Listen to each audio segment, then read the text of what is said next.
Hello and welcome to the study room. This is part 3 of the chapter trigonometry और इस lesson में हम पढ़ेंगे trigonometric ratios of some specific angles. So let's begin.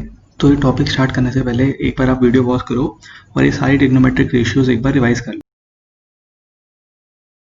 Okay, तो अब हमें ये जो सारे ट्रिग्नोमेट्रिक रेशियोज हैं इनकी वैल्यू सर्टेन एंगल्स पे हमें पता होनी चाहिए क्या होती है और ये आपको ये पूरा टेबल याद होना चाहिए। बट एक इसकी ट्रिक है, इनिशियली आप याद करने के लिए इसका यूज़ कर सकते हैं, बट धीरे धीरे जैसे आप इसका यूज़ सीखोगे क्वेश्चंस में और एग्जांपल्स में तो आपको याद हो जाएंगी सारी वैल्यूज़। हम एक बार एक ट्रिक से देख लेते हैं कि हमें कैसे याद रखनी है।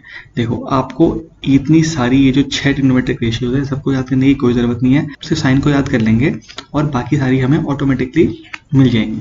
कैसे? अब देखो, हमने एक टेबल बनाया जिसमें साइन, कॉस, टैन, उसके बाद इनके जस्ट रेसिप्रोकल कोसेक, सेक और कॉट ये लिख लिया और टोटल 5 एंगल्स के बारे में हमें पढ़ना है। 0 डिग्री, 30 डिग्री, 45 डिग्री, 60 डिग्री और 90 डिग्री। तो हम क्या करेंगे, हम सबसे पहले इन सारे एंगल्स के ऊपर 0 से लेकर 4 तक हमने नंबर्स लिख दिए। 0, 1, 2, 3 एंड 4। अब क्या किया, इन सबको 4 से डिवाइड कर दिया और इसका रूट ले लिया। तो देखो, पहला आपका क्या हुआ, रूट ऑफ 0/4 जो कि 0 के इक्वल होता है, तो हमें साइन 0 की वैल्यू 0 मिल गई। अब रूट 1/4 होता है आपका हाफ, तो साइन 30 की वैल्यू हमें हाफ मिल गई। अब रूट 2/4 होता है 1/√2, तो साइन 45 की वैल्यू हुई आपकी 1/√2। Root 3/4 is equal to root 3/2, तो साइन 60 की वैल्यू हमें मिल गई रूट 3/2। और फाइनली रूट ऑफ 4/4 होता है root 1 that is equal to 1 और साइन 90 की वैल्यू हमें मिल गई 1। तो जैसे ही आपको ये 5 वैल्यूज मिल जाती हैं, उसके बाद कॉस से निकालने के लिए आप जस्ट इनका उल्टा करके लिखना स्टार्ट कर दो। ये जो अपने साइन के लिए 5 एंगल्स लिखे थे इनका जस्ट उल्टा करके कॉस के लिए लिख दो। टैन कैसे निकालेंगे, साइन अपॉन कॉस, तो देखो टैन 0 हो जाएगा sine 0/cos 0 that is 0/1 which is equal to 0। Tan 30 हो जाएगा आपका 1/2 डिवाइड बाय रूट 3/2 जो कि हो जाएगा आपका 1/√3। टैन 45 हो जाएगा आपका 1/√2 अपॉन 1/√2 दैट इज 1। टैन 60 हो जाएगा root 3/2 upon 1/2 that is equal to root 3। और टैन 90 हो जाएगा आपका 1/0 और ये इन्फिनिटी के इक्वल नहीं होगा। इस कंसेप्ट पे एक वीडियो ऑलरेडी मैं बना चुका हूँ, आप वो देख लीजिएगा क्लियर करने के लिए कि 1/0 इन्फिनिटी क्यों नहीं होता और क्यों नॉट डिफाइंड होता है। ठीक है, अब साइन, कॉस और टैन हमें पता लग गए। अब बाकी 3 रेशियो हम इनका इन्वर्स निकाल लेंगे। कोसेक साइन का इन्वर्स हो जाएगा, तो 0 का इन्वर्स हो जाएगा आपका 1/0, तो नॉट डिफाइंड हो जाएगा। हाफ का इन्वर्स 2, 1/√2 का रिवर्स रूट 2, रूट 3/2 का रेसिप्रोकल हो जाएगा आपका 2/√3 और 1 का रेसिप्रोकल हो जाएगा 1। वैसे ही सेक हो जाएगा आपका कॉस का रेसिप्रोकल, 1 का रेसिप्रोकल 1, रूट 3/2 आपका हो जाएगा 2/√3, 1/√2 हो जाएगा आपका रूट 2, हाफ हो जाएगा 2 और 0 हो जाएगा आपका 1/0 that is not defined. Similarly cot हो जाएगा आपका टैन का रेसिप्रोकल, तो ये हो जाएगा आपका 0/1 का रेसिप्रोकल हो जाएगा 1/0 विच इज नॉट डिफाइंड। 1/√3 का रेसिप्रोकल हो जाएगा रूट 3, 1 का रेसिप्रोकल 1, रूट 3 का रेसिप्रोकल 1/√3 और नॉट डिफाइंड का रेसिप्रोकल। नॉट डिफाइंड को हमने कैसे लिखा था 1/0, तो 1/0 का रेसिप्रोकल अगर आप करोगे तो हो जाएगा 0/1, तो वो 0 के इक्वल हो जाएगा। तो ये पूरा टेबल कैसे बनेगा, सिर्फ साइन की हमें वैल्यू पता लगानी है और उसके लिए भी एक ट्रिक है। 0 से हमने 4 तक नंबर्स लिखे, उनको डिवाइड किया 4 से और स्क्वायर रूट ले लिया और 0 से लेकर 90 तक सारी वैल्यू साइन की मिल जाएंगी। ओके, तो ये टेबल आप जैसे जैसे क्वेश्चन करते जाओगे साइन, कॉस, टैन, कोसेक, सेक और कॉट की 0 डिग्री से लेकर 90 डिग्री तक की वैल्यूज आपको ये सारी याद हो जाएंगी। अब हम कुछ क्वेश्चंस कर लेते हैं इन स्पेसिफिक एंगल्स की वैल्यू के ऊपर। तो पहला क्वेश्चन है हमारे पास, एक ट्राइंगल गिवन है जिसमें AB 5 सेंटीमीटर है और एंगल ACB 30 डिग्री ये गिवन है और हमें फाइंड करना है BC और AC की लेंथ। ये जो सारी वैल्यूज हैं आप इनको एक बार कॉपी में नोट कर लो और अभी जो क्वेश्चंस कर रहे हो इसको देख देख के करो ताकि आपको इनिशियली प्रॉब्लम ना हो। ठीक है, तो अब हमें इसमें फाइंड करना है सबसे पहले BC की लेंथ। अब आप देखोगे हमारे पास AB गिवन है, BC हमें निकालना है और एंगल C दे रखा है। तो आप ध्यान से देखो, हमें परपेंडिकुलर दे रखा है, बेस निकालना है और एक एंगल दे रखा है। तो हम कौन सा यहाँ पे एक ट्रिग्नोमेट्रिक रेशियो यूज कर सकते हैं? हम यहाँ tan का यूज कर सकते हैं, क्योंकि tan में परपेंडिकुलर भी आता है और बेस भी आता है। So we know that tan c is equal to AB upon BC। और अब हम यहाँ वैल्यू पुट कर देंगे, AB is equal to 8, BC हमें निकालना है और एंगल C इज 30 डिग्री। और हमने अभी पढ़ा था कि tan 30 डिग्री की वैल्यू होती है 1/√3। तो आप BC यहाँ से निकाल सकते हो, विच इज इक्वल टू 5 × √3। अब हमें निकालना है AC। तो हमारे पास परपेंडिकुलर है, AC हाइपोटेन्यूज निकालना है और एक एंगल गिवन है। तो ऐसा कौन सा ट्रिग्नोमेट्रिक रेशियो है जिसमें परपेंडिकुलर का यूज होगा और हाइपोटेन्यूज का यूज होगा? तो अगर आप रिकॉल करोगे, हमारा साइन थीटा होता है परपेंडिकुलर अपॉन हाइपोटेन्यूज। तो हम साइन 30 डिग्री को इक्वेट कर सकते हैं AB जो कि हमारा परपेंडिकुलर है अपॉन AC जो हमारा हाइपोटेन्यूज है। साइन 30 डिग्री की वैल्यू होती है हाफ, तो हाफ हो गया आपका इक्वल 5/AC के। तो AC की वैल्यू हो गई हमारे पास। अब जब हमें BC फाइंड करना तो आप tan की जगह cot भी ले सकते थे, क्योंकि cot में भी परपेंडिकुलर और बेस का यूज होता है। और सिमिलरली यहाँ साइन की जगह आप कोसेक भी ले सकते थे, क्योंकि कोसेक में भी परपेंडिकुलर और हाइपोटेन्यूज का यूज होता है। तो इसमें अगर आप ऑब्जर्व करो कि हमें एक ट्राइंगल की एक साइड गिवन हो और एक एंगल गिवन हो, तो हम उसकी बाकी दो रिमेनिंग साइड्स निकाल सकते हैं। अब एक और क्वेश्चन देख लेते हैं।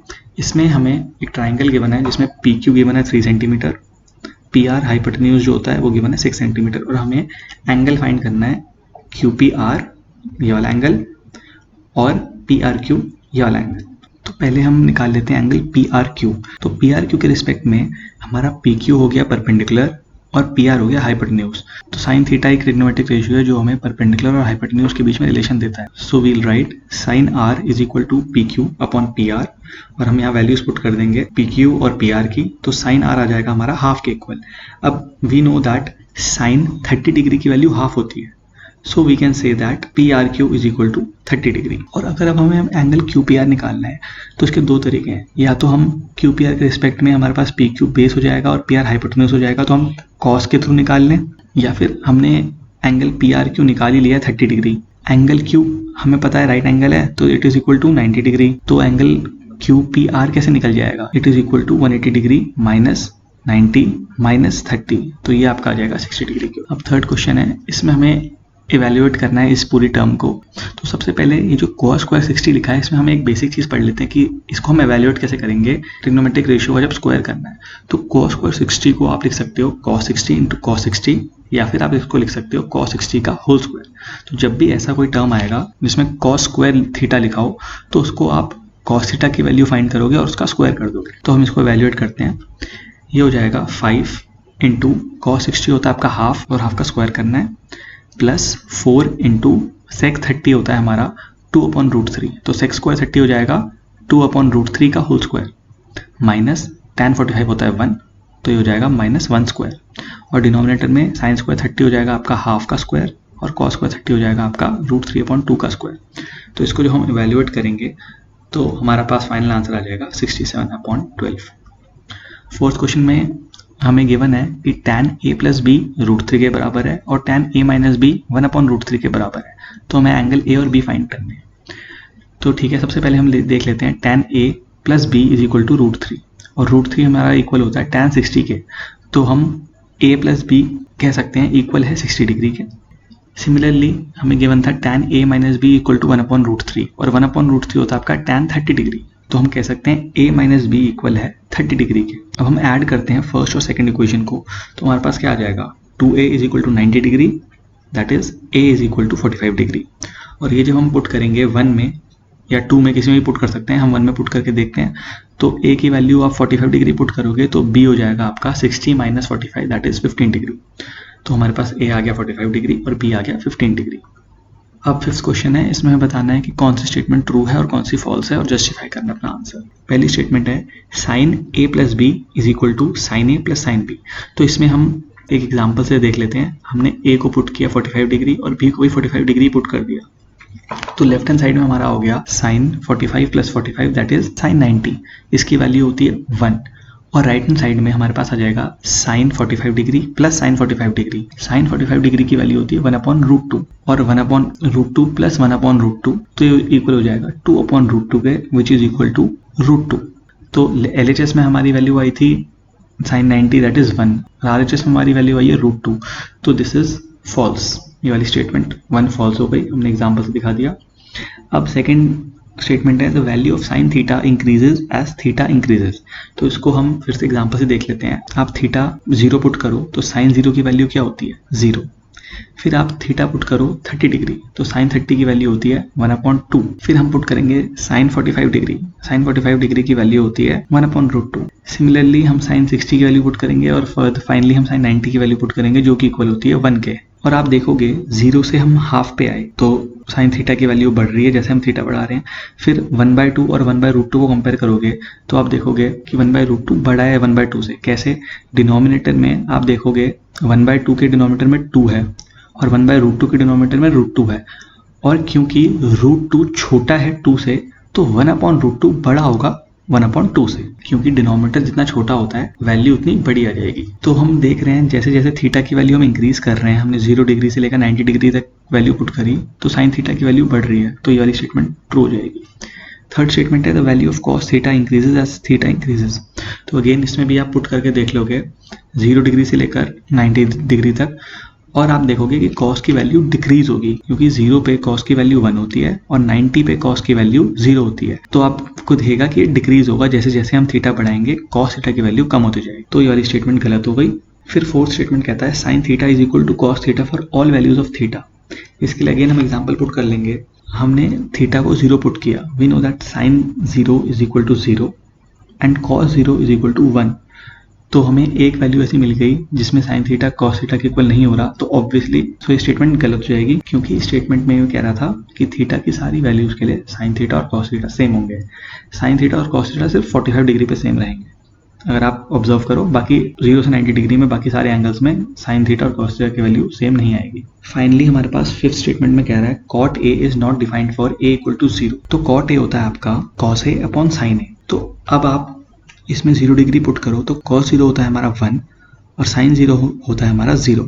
तो 1/0 हमें पता है नॉट डिफाइंड होता है, दैट इज cot 0 भी हमारा नॉट डिफाइंड हो गया। तो this statement is completely true. Okay, so इस वीडियो में हमने पढ़ा जो हमारे पास ट्रिग्नोमेट्रिक रेशियोज हैं उनकी अलग अलग एंगल्स पे अलग अलग वैल्यूज क्या आती हैं, और इसका यूज होगा हमारे आगे वाले क्वेश्चंस में। तो आपको ये पूरा टेबल अच्छे से याद कर लेना है।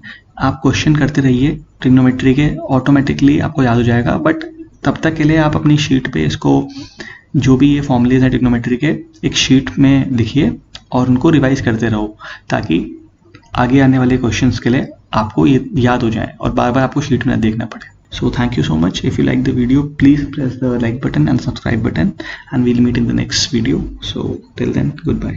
Thank you.